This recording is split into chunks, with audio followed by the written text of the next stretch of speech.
Hello, friends, and welcome back to Malicious Compliance Stories. Our first story today is a prime example of what happens when a terrible boss pushes a good worker way too far. Here we go. 12 hours means 12 hours. I'm a mariner. My position on the ship is mate. Below me are my deckhands who are responsible for the labor work like painting, grinding, maintenance, line handling, cargo ops, etc. Above me is the chief mate, second in command, and the captain in charge of everyone and the responsible individual for the entire ship. We're officers and we do the planning for navigation, ship handling, training, payroll, etc. I work for a private company that pays me by a day rate, which is 12-hour workday. I work 1 month on and 1 month off. Like most industries, we're undermanned, can't hire enough to fill all positions. Now, this ship I work is even harder to crew up, mainly because of the captain. He's got a notorious reputation for being a jerk, so people find all sorts of ways not to come to his boat. And if they do, they only work one tour and never come back. I joined the ship back in May, and for the last 7 months, it's been kinda hell working for this captain. He's a narcissist, condescends everyone, insults everyone, works us like slaves, never thanks us, just an all-around class act. You know these type of bosses, they never let up, they push you to the limit, and just makes you hate work and life. With that said, I've been working 15, sometimes 18 hours a day because we're short-handed. I'm doing all sorts of work that's not in my job description. I had to do cargo ops, handle mooring lines, maintenance, all in addition to my mate duties. I'm a very hard worker, a team player, and never say no to work. The thing is, we don't get paid for any more than 12 hours of work a day, so all those extra hours I worked are unpaid. It burns me, and I frickin' hate it, but like I said, I'm a team player. I want to make sure it's safe for my guys, the operations get completed, and clients stay happy, so I do what's asked of me. I am also the cook. We don't have an official cook on board because this is considered a small crew and small ship. I was cooking lunch every day for my crew and many dinners too. Generally, you're on your own for breakfast and dinner. I was so good at my job that he and the chief mate passed their duties on to me so they can just sit back and relax. Chief mates and captains have a lot of paperwork to do too, but I was handling that for them too up until this point.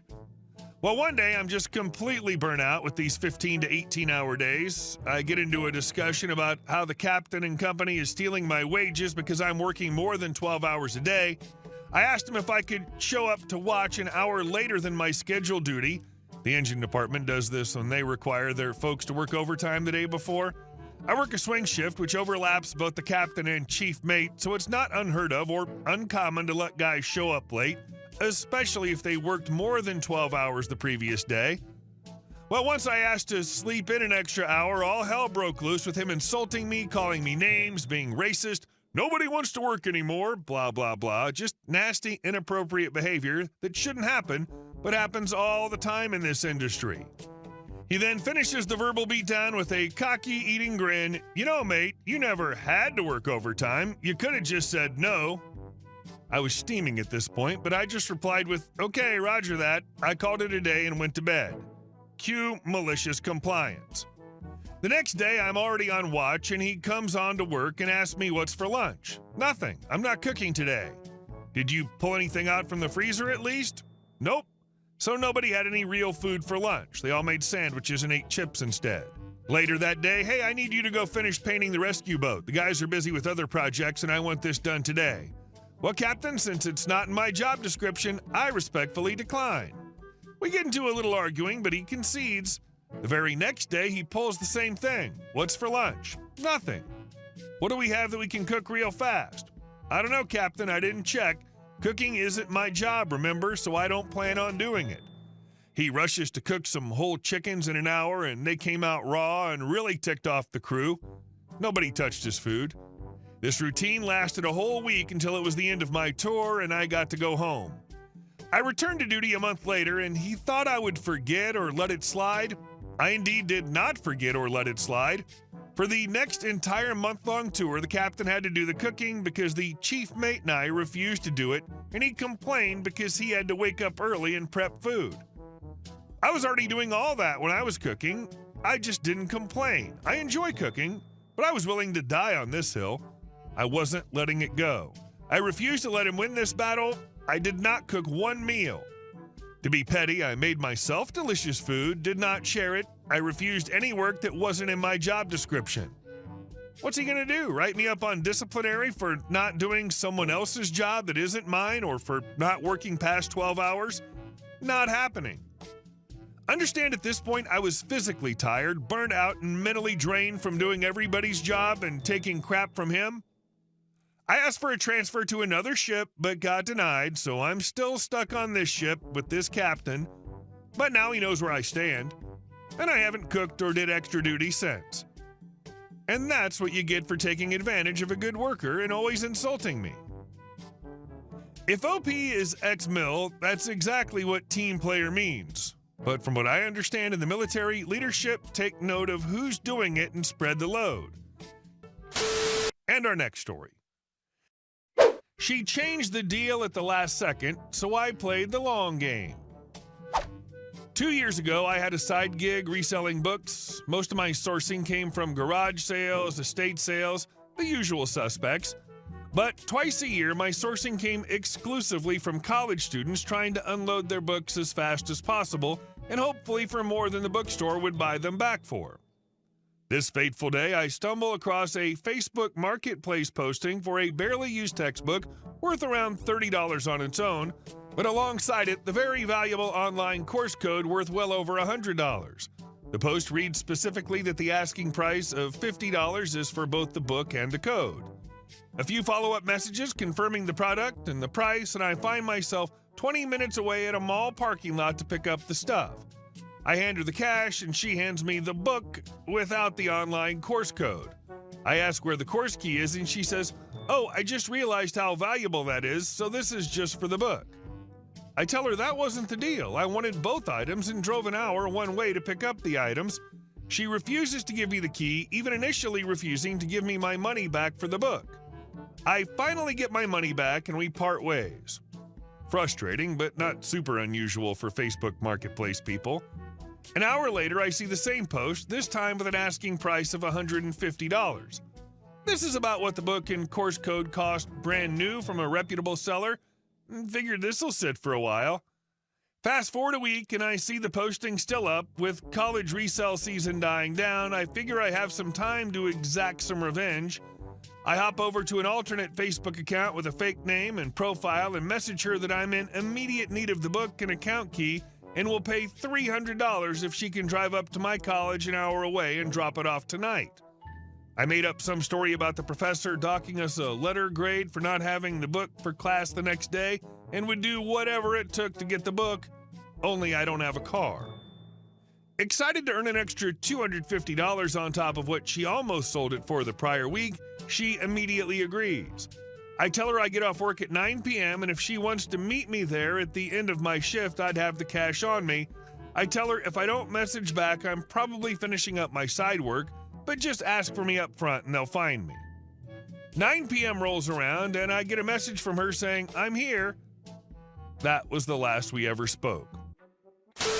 And our last story. My neighbor built his house on my land, now he's getting evicted. Our family's owned 15 acres of land for generations, a place we use for recreation and as an escape from city life. It's a long rectangle with about 525 feet along the front and back and 1,200 feet along each side. Most of it's untouched, with thick woods along the front and one side, providing privacy from the neighboring properties.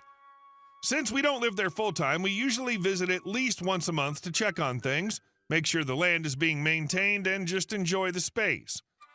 Earlier this year, a new neighbor bought the land next to ours. Between January and May, he started clearing land and built what looked like a barn-dominium-style house. The problem? He built the entire thing on our land.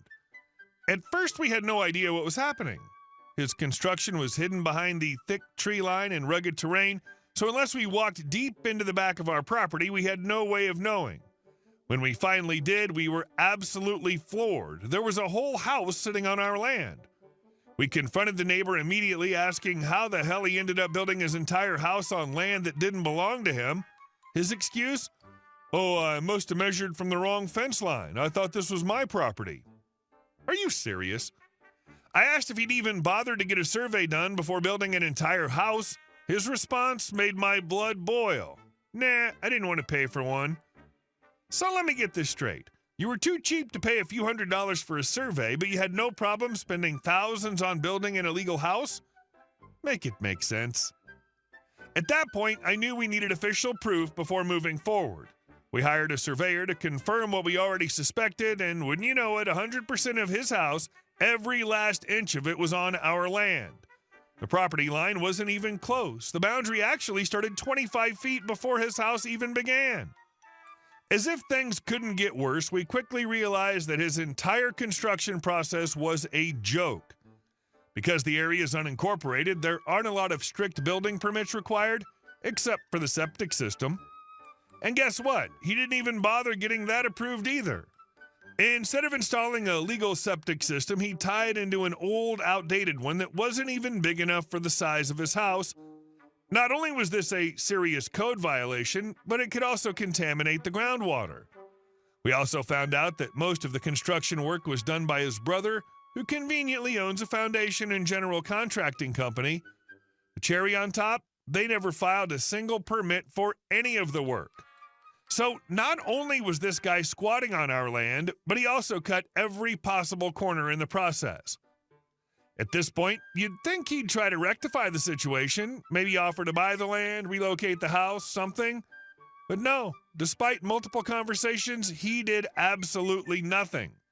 He wasn't offering to buy the land, he wasn't offering to move the house, he wasn't offering anything. His entire plan was clearly to just sit there and hope we'd let it slide. Obviously, that wasn't happening.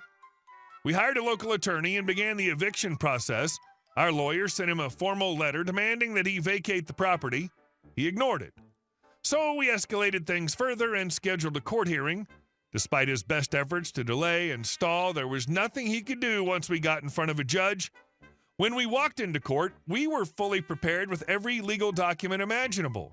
We had the official survey proving the house was 100% on our land, deeds and property records showing clear ownership, evidence of his illegal septic system and lack of permits.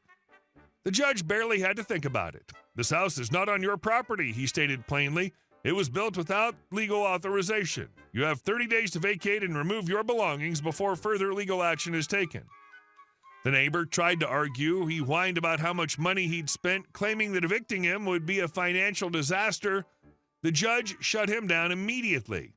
"That's not the plaintiff's problem," he said firmly. "You do not own the land you built on. That's the end of this discussion." The neighbor sat there stunned, completely unable to process what just happened. Now he has 30 days to pack up and leave. If he refuses, we have full legal authority to have him forcibly removed. I won't lie, it's satisfying as hell to watch him scramble, realizing his entire house was a waste of time and money. This land's been in my family for generations, and there was no way in hell I was going to let some entitled idiot steal it from us. He thought he could squat his way into homeownership. Instead, he's getting kicked to the curb. And as soon as he's gone, we're fencing off the entire property to make sure this never happens again. This level of stupidity, like, how do you accidentally build an entire house on someone else's land and then double down when caught? The sheer audacity of thinking you can just claim property because you don't feel like paying for a survey? Unreal. Hey guys, thank you all for watching the video. I'll see you in the next one.